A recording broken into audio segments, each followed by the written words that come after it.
Alhamdulillah pada siang ini kita dapat berkumpul pada acara free online training dengan judul Managing Human Resource in Small Business ya.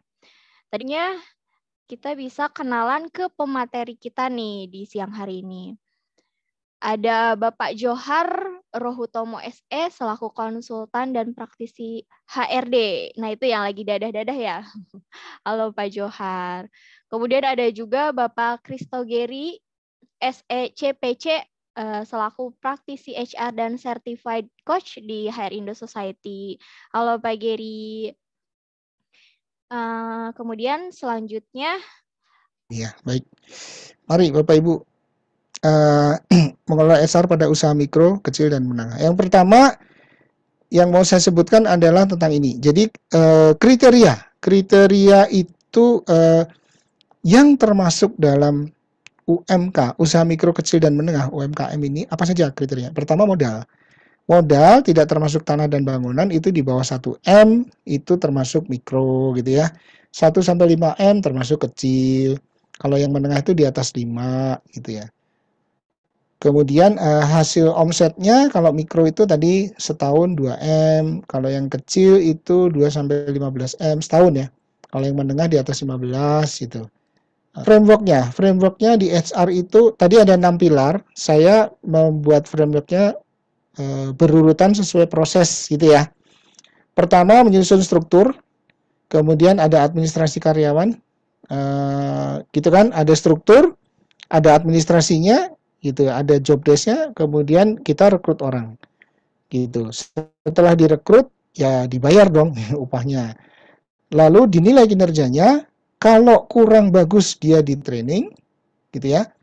Kalau sudah bagus dikembangkan. Kalau tidak dikembangkan, dia bosan pindah ke tetangga sebelah, gitu. Apakah struktur organisasi itu rumit? Enggak juga ya.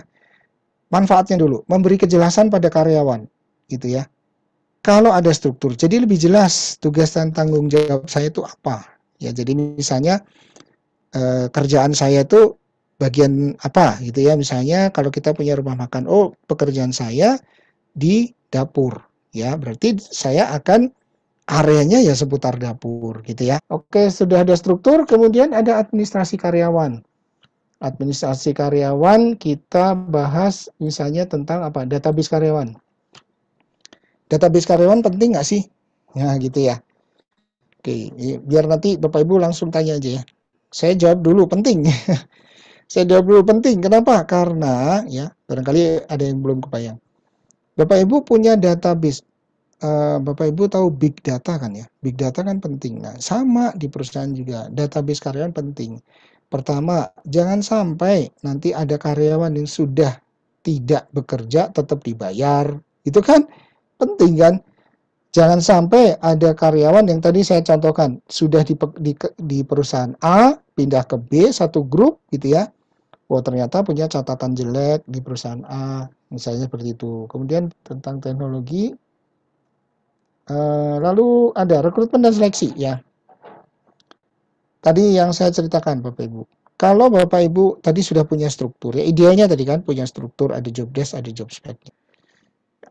Lanjut rekrutmen pengupahan. Nah ini tadi yang berkaitan dengan ada Salsabila Gilda ya. Ada Pak tanya soal rekrutmen, kalau ada pelamar yang masuk, apakah setiap pelamar yang masuk harus kita informasikan meskipun? Oh iya Bu, ya, jadi misalnya kita ngetes orang gitu ya, ngetes terus orangnya nggak keterima, kita informasikan, iya, diinformasikan. Kalau terlalu banyak kita boleh pakai waktu, jadi misalnya 2 minggu lagi kalau nggak ada kabar berarti Anda tidak bisa bergabung gitu. Ini berikutnya money training ya. Training itu mengisi gap pada dasarnya. Artinya gini, ada orang nggak bisa masak, cook, lalu itu kan gap. Anda kerja jadi cook tapi nggak bisa masak, berarti saya harus training masak. Nah, Bapak Ibu selidiki gapnya. Penjualan saya jelek, mungkin apa yang salah? Caranya, hadiahnya, diskonnya, produknya, atau orangnya? Berarti terima kasih Terima Pak kasih. Johar. Tadi ada banyak ilmu banget ya Pak yang bisa kita dapetin nih. Ya. Kayak tadi untuk managing HR tuh jadinya untuk bisa susun struktur dulu gitu ya Pak.